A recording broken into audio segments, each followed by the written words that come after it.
नमस्कार। इस वीडियो में हम आपको कंप्लीट सीटीवी का मिक्स डिजाइन बताएंगे। सीटीवी के मिक्स डिजाइन में blending of aggregate, water absorption of aggregate,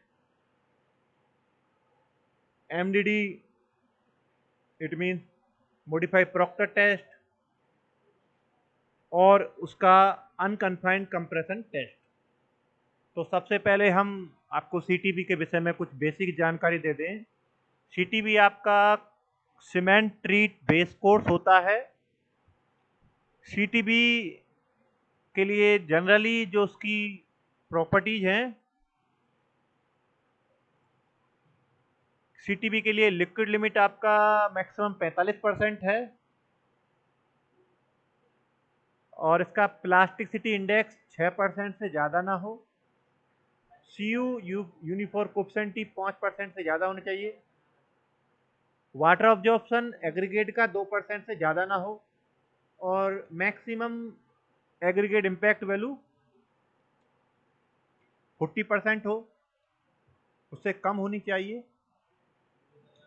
ये आपकी मैक्सिमम मतलब कि इससे ज़्यादा नहीं हो सकती, इससे कम होनी चाहिए। इसमें अनकन्फाइंड कंप्रेशन स्ट्रेंथ है यूसीएस, वो आफ्टर 7 डे 1.7 न्यूटन पर एमएम होनी चाहिए कम से कम। सीटीवी में आपका सीमेंट कम से कम 2% यूज होता है, मतलब कि 2% से ज़्यादा सीमेंट यूज होता है। तो सबसे पहले सीटीवी का हम आपको ब्लेंडिंग ऑफ एग्रीगेट बताएं कि सीटीवी के लिए किसका कितना एग्रीगेट चाहिए आपको। तो सीटीवी का आपका मैक्सिमम नॉमिनल साइज एग्रीगेट आपका 37.5 है, तो और इसका मिनिमम एग्रीगेट साइज 75 माइक्रोन है। तो आपको 40 mm का, 20 mm, 10 mm, 6 mm down aggregate का ब्लेंडिंग करना होता है। अब ये किस रेशो में मिलाए जाएं, ये आपका टोटली डिपेंड होगा परसेंटेज ऑफ पासिंग रिजल्ट पर। तो ये बिल्कुल भी आप एक्सपेक्ट ना करें जो मेरा है, जिस रेशो में मैंने मिलाए हैं उसी रेशो में आप चाहेंगे। ये आपको हिट एंड ट्रायल से एक्सेल में आपको खुद ही करने होंगे। अगर आप एक्सेल यूज करते हो तो ये बेटर भी है, नहीं हाथ से करना थोड़ा टफ है। तो पहले हम इंडिविजुअली एग्रीगेट का आपको ग्रेडिंग के बारे में बताते हैं। सबसे पहले हम 6 mm एग्रीगेट की ग्रेडिंग करते हैं। ग्रेडिंग का मतलब है कि सीव एनालिसिस। तो आपका सीव सेट सीटीवी का रहेगा 53 का, 37.5, 19। आपको 6 mm के लिए कम से कम 1000 ग्राम सैंपल लेना होगा। उसके 3 सैंपल आपको प्रिपेयर करने होंगे और तीनों सैंपलों का ही आपको परसेंटेज ऑफ पासिंग कैलकुलेट करना होगा और परसेंटेज ऑफ पासिंगों का एवरेज लेना होगा। ऐसे ही आप 10 mm की तरह 10 mm में करेंगे, 3 सैंपल लेंगे, तीनों का एवरेज ले लेंगे, जस्ट लाइक 20 mm, 40 mm।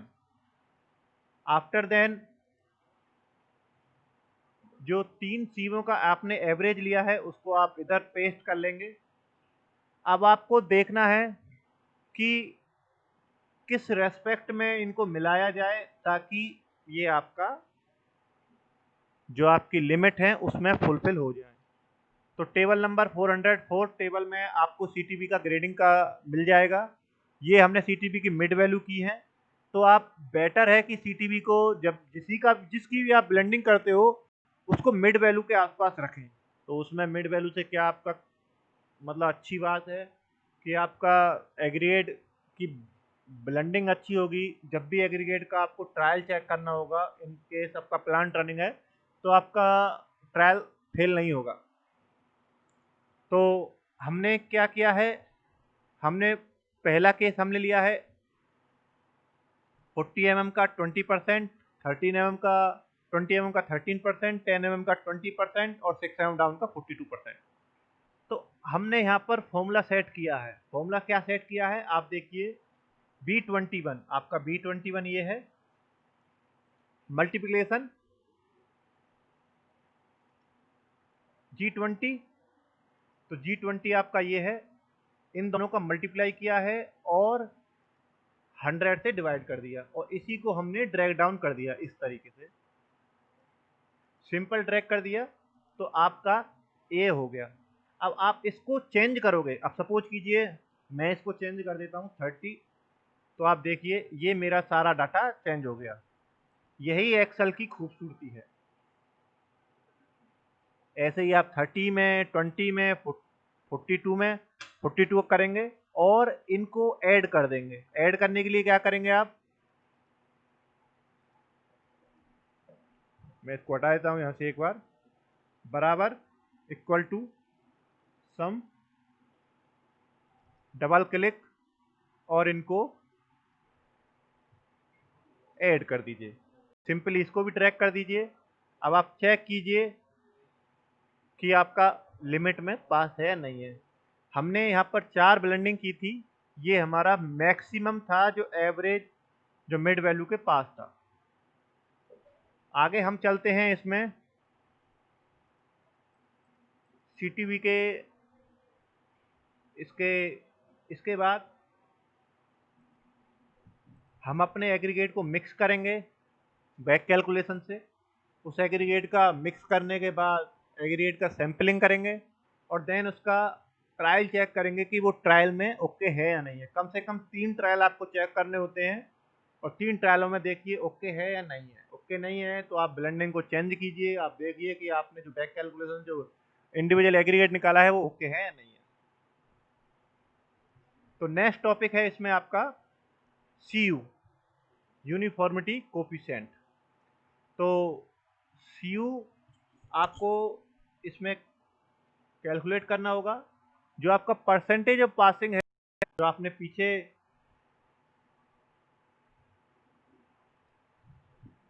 ये जो आपका परसेंटेज ऑफ, कोई एक ले लीजिए इसमें से, परसेंटेज ऑफ पासिंग है ये अपना एक्स एक्सिस पे रखना, ये परसेंटेज ऑफ पासिंग आपको वाई एक्सिस पे रखना है और एक्स एक्सिस पे आपको शीप साइज रखना है। अब इसको आप शीप साइज को लॉगरिथम स्केल में जाके फॉर्मेट एक्सिस पर इधर से मैक्सिमम वैल्यू और अपना ड्रैग डाउन करते हुए लॉगरिथम स्केल पे टिक कर देंगे और एक्सिस वैल्यू 0.01 रखेंगे।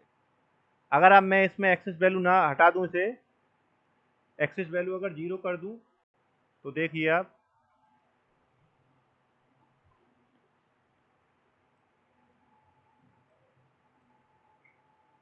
तो ये मेरा एक्सिस वैल्यू 0.01 है।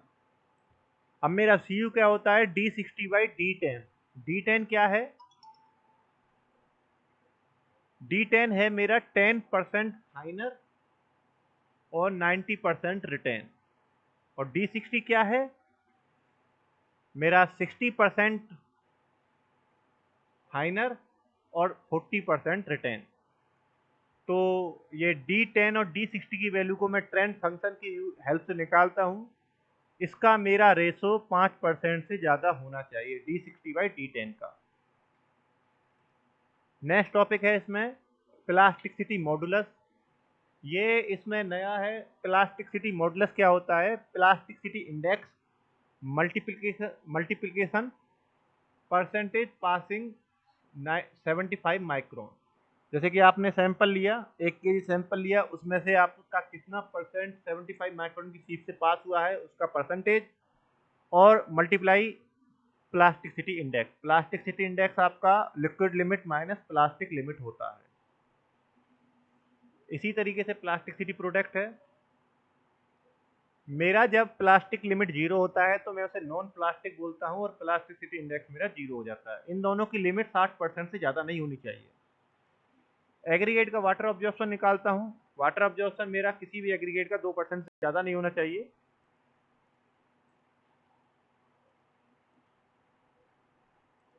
मेरा नॉन प्लास्टिक लिक्विड लिमिट मेरा 0 आया था। आगे मैं चलता हूँ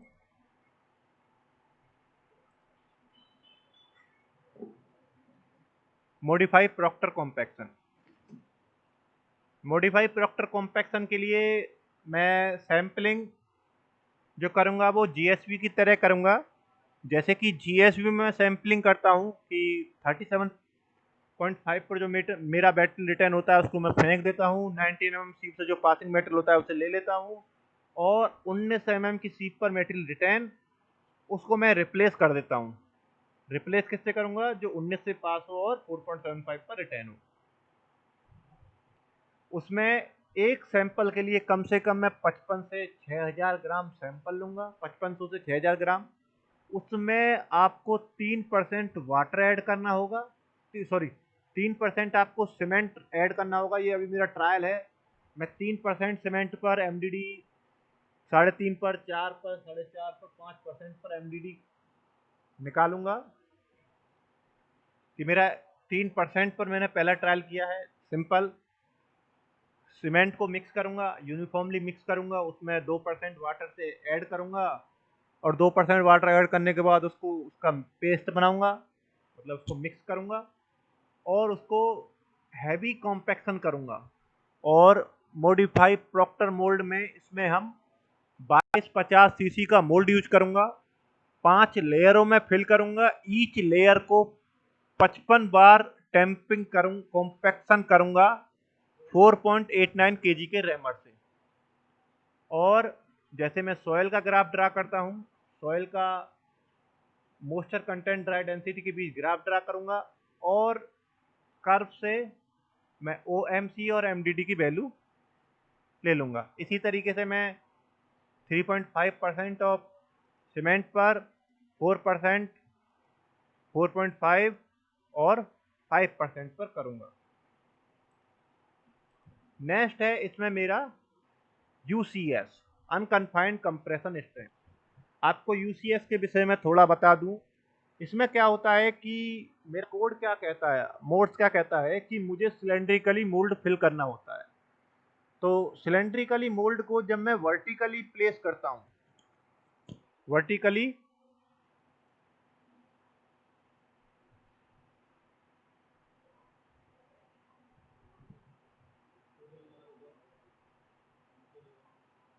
आप अंदाजा लगाइए,